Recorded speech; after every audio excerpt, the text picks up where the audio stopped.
Let's talk facts. The Avengers are not coming.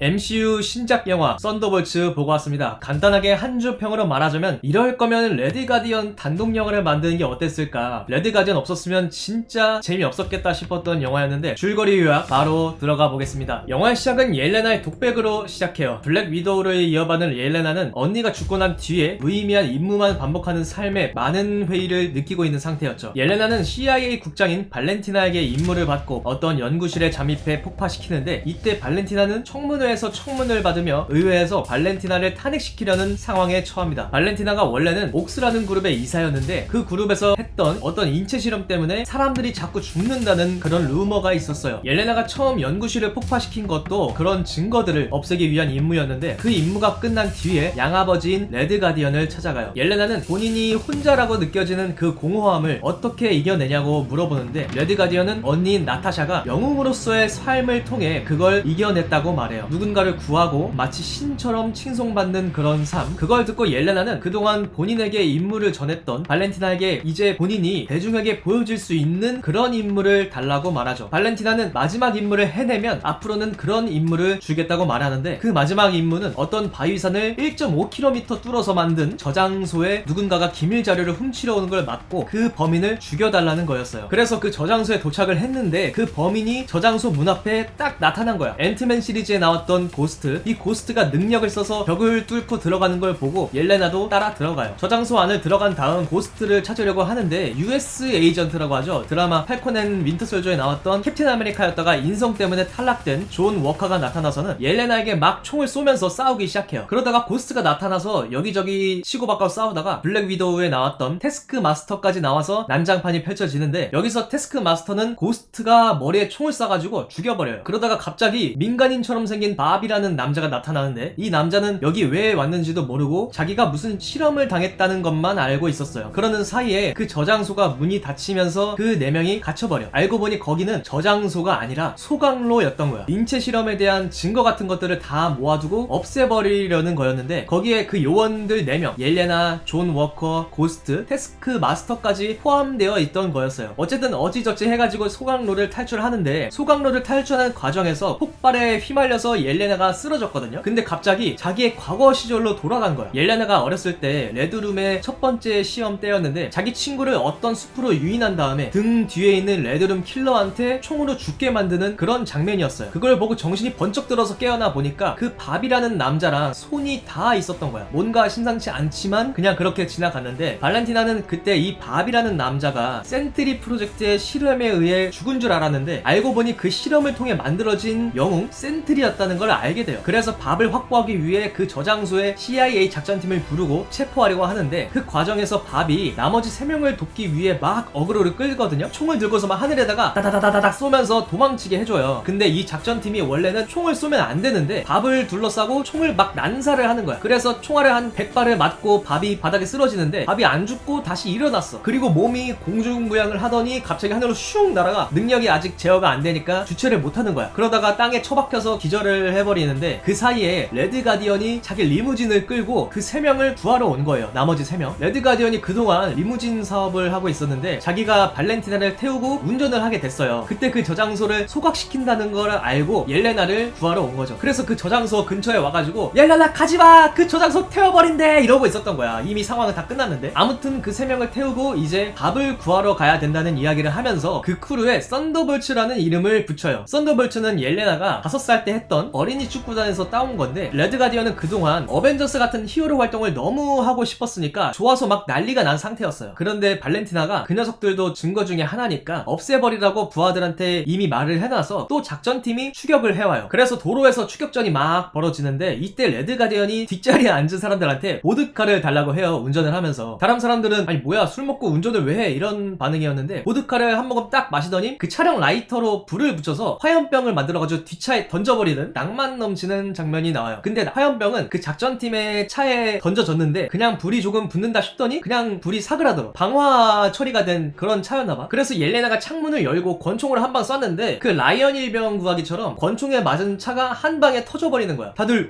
뭐야 이러는 사이에 또 누가 작전팀의 차를 하나씩 터뜨리는 거야. That Bucky?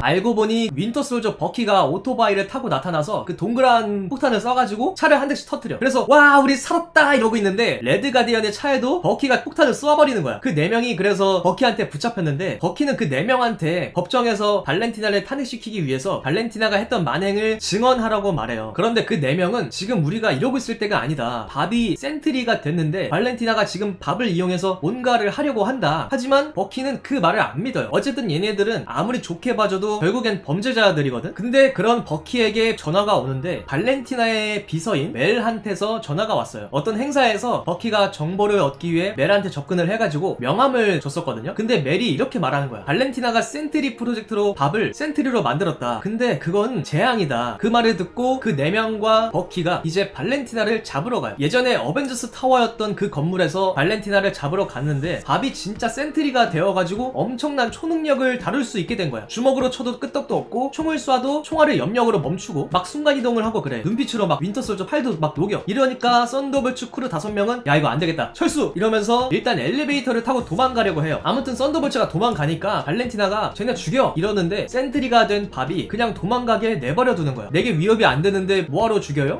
이러니까 발렌티나가 너 왜 내 말 안 들어? 이렇게 따지는데 센트리는 신이 왜 남의 말을 들어요? 이러는 거야. 그때 발렌티나는 아 이놈 실패작이네 생각하고 센트리를 죽일 수 있는 장치를 몰래 누르려고 하는데 그걸 눈치챈 센트리가 발렌티나의 목을 조르면서 벽으로 밀쳐버려요. 그래서 장치가 바닥에 떨어졌지만 결국에는 뒤에서 멜이 나타나서 그 장치의 버튼을 눌러버려서 센트리가 눈빛이 시커멓게 되면서 픽 하고 죽어버리거든요. 그 뒤에 자기 부하들한테 발렌티나가 시체를 회수하려고 하는데 시체가 없는 거야. 근데 하늘을 보는데 누가 공중에 떠있어. 센트리가 흑화해서 변한 다른 인격인 보이드가 사람들을 내려다보고 있었는데 이 보이드는 손짓 한 번에 사람을 죄다 그림자로 만들어버리는 아주 섬뜩한 능력이 있어요. 근데 보이드는 거기에서 그치지 않고 뉴욕 전체를 그냥 시커멓게 만들어버리는 거야. 썬더볼츠 크루도 사람들을 막 대피시키다가 옐레나를 시작으로 아 뭔가 방법이 있지 않을까 하고서 그 검은 그림자 안으로 들어가 버려요. 거기 들어가고 나서 정신을 차린 옐레나는 저번에 봤던 그 과거의 장면을 다시 보게 되죠. 친구가 총에 맞는 장면. 보이드의 능력은 본인이 가진 어두운 과거의 세계로 사람을 가둬버리는 거였는데 옐레나는 그걸 눈치채고 그 세계의 벽을 하나씩 무너뜨려요. 달려가서 부딪히면은 벽이 부서지면서 또 다른 세계가 나타나는 거야. 그러다가 그 세계 안에 갇힌 밥이 나타납니다. 밥은 어떤 방 안에서 혼자 큐브를 가지고 놀고 있었는데 밥이랑 막 이야기를 해보다가 결국에는 여기서 이러지 말고 나가자. 너는 혼자가 아니야. 이러면서 그 보이드의 세계에서 나가려고 해요. 근데 그걸 보이드가 눈치챘는지 방에서 갑자기 의자나 베개 이런 것들이 날아다니면서 2명을 덮치는 거야. 그러다가 커튼이 날아와서 옐레나랑 밥의 목을 막 조르는데 그때 고스트가 나타나서 커튼을 칼로 싹 잘라주더니 이어서 레드 가디언이랑 워커, 버키가 차례대로 나타나요. 그래서 여기서 어떻게 나가냐 하고 물어보다가 밥의 가장 어두웠던 시절의 세계로 가게 돼요. 처음에는 아버지가 막 가정폭력을 휘둘렀던 세계였다가 밥이 마약에 절어서 치킨달을 쓰고 난동을 부리는 세계였다가 마지막에는 영화 처음에 옐레나가 폭파시켰던 그 연구실에서 보이드가 되어버린 세계에 도착해요. 거기서 보이드가 밥에게 와서 너는 앞으로도 혼자야 쓸데없는 짓 하지마 이러면서 그 썬더볼츠 크루들을 날려버리고 막 염동력으로 물건도 던지고 하는데 그러다가 밥이 어떻게 해야겠으니까 보이드랑 주먹으로 맞짱을 떠요. 처음에는 좀 밀리다가 어떻게 보이드를 바닥에 눕혀서 주먹으로 얼굴을 계속 패는데 이 보이드가 그냥 웃으면서 아무렇지도 않아. 그 사이에 밥은 점점 보이드의 그림자에 잠식되고 있었어요. 그걸 보던 옐레나가 레드 가디언의 도움으로 먼저 뛰어가서 보이드를 막 주먹으로 패던 밥을 붙잡고 너는 이제 혼자가 아니야 그만둬 그건 보이드가 의도하는 거라고 이러면서 보이드한테서 떨어뜨려 놓으려고 하는데 힘이 딸려. 결국에 레드 가디언, 버키, 존 워커, 고스트까지 다 합세해서 너는 혼자가 아니야 그러니까 이제 정신 차려 손에 손 잡고 이러더니 그 보이드의 세계에서 탈출하면서 뉴욕을 덮었던 보이드의 그림자도 사라져버려요. 도로 한복판에서 멀쩡히 돌아온 거야. 야 이제 끝났다 하고 보는데 발렌티나가 멀리서 전화를 하면서 지원군 좀 빨리 보내 이러고 있는 거야. 그래서 썬더볼츠 크루들이 쫓아가서 발렌티나를 잡으려고 하는데 발렌티나가 어떤 천막을 지나서 넘어가길래 거길 따라서 넘어갔더니 이 발렌티나가 길바닥 위에 기자회견장을 만들어 놓은 거야. 기자들이 막 앞에 깔려 있으니까 썬더볼츠 크루들이 당연히 어리둥절하겠죠. 그때 발렌티나가 딱 이렇게 말하는 거야. 소개합니다. 뉴 어벤져스. 이러면서 영화가 끝이 납니다. 영화의 결말이 참 아직까지도 마블은 관객들의 니즈를 파악하지 못한다라는 느낌을 받았어요. 쿠키 영상은 두 개였는데 첫 번째는 썬더볼츠가 시리얼 박스의 광고 모델이 되어서 레드 가디언이 마트에서 어떤 손님한테 아 이거 모델 나야 이런 장면이었고, 두 번째 쿠키 영상에서는 어벤져스 타워에 모인 썬더볼츠가 우주 바깥에서 어떤 미확인 비행 물체가 발견됐다는 경보를 확인해요. 근데 그 우주선을 보니까 숫자 4가 그려진 판타스틱 4의 로고가 보이는 우주선이었던 거죠. 그러고 나서 정확하게 기억은 안 나는데 뉴 어벤져스와 썬더볼츠는 돌아올 것이다 이런 식의 문구가 나와요. 가디언즈 오브 갤럭시처럼 뉴 어벤져스와 센트리가 돌아온다고 했었나? 근데 뉴 어벤져스랑 썬더볼츠가 돌아오는 걸 누가 기대할까 과연. 사실 저는 이 썬더볼츠라는 영화를 본 이유가 센트리가 나온다고 해서 봤던 거거든요. 원작에서는 너무나도 강한 히어로였으니까 영화에서 그 강함을 어떻게 보여줄까 싶었는데 센트리의 서사는 너무 허무하게 끝났고, 레드 가디언은 왜 그렇게 띄워주는지 모르겠어. 단독 영화 만들려고 그러는 건지 모르겠는데 레드 가디언 덕분에 그나마 좀 재밌는 장면이 있긴 했지만 너무 그 레드 가디언한테 의존한 게 아닌가 그런 생각이 들었어요. 바로 이전에 봤던 캡틴 아메리카 브레이브 뉴 월드에서 똑같이 느꼈던 거였지만 너무 약한 히어로와 너무 강한 빌런을 붙여놓으니까 이길 수 있는 방법이 풍두 나가리술, 주둥아리 공격밖에 없는 거야. 그러니까 어떻게 싸우긴 하다가 마지막에 결말이 힘이 너무 빠지는 게 아닌가 싶어요. 캐릭터가 너무 쉽게 소비되는 거지. 빌런을 좀 상대할 수 있을 정도로 붙여놓으면 좀 싸우는 재미도 있고 한데, 브레이브 뉴 월드는 그나마 레드 헐크랑 팔콘이 좀 치고받고 싸우기라도 했잖아요. 이거는 뭐 실제로 싸우지도 않았어. 그냥 손에 손잡고 하고 끝나버리니까 마블 이놈들 아직 정신 못 차렸다라는 생각이 들었어요. 아니면 둠스데이 때문에 오히려 기대치를 낮추려고 하는 건가 싶기도 하고, 아무튼 여러모로 아쉬움이 참 많았던 영화였던 것 같네요. 혹시나 영화가 정말 궁금해서 보시려 하는 분들은 영화관이 아니라 나중에 디즈니 플러스 같은 곳에서 풀리면 그때 보시기를 권장합니다. 이상 썬더볼츠 후기를 마치겠습니다.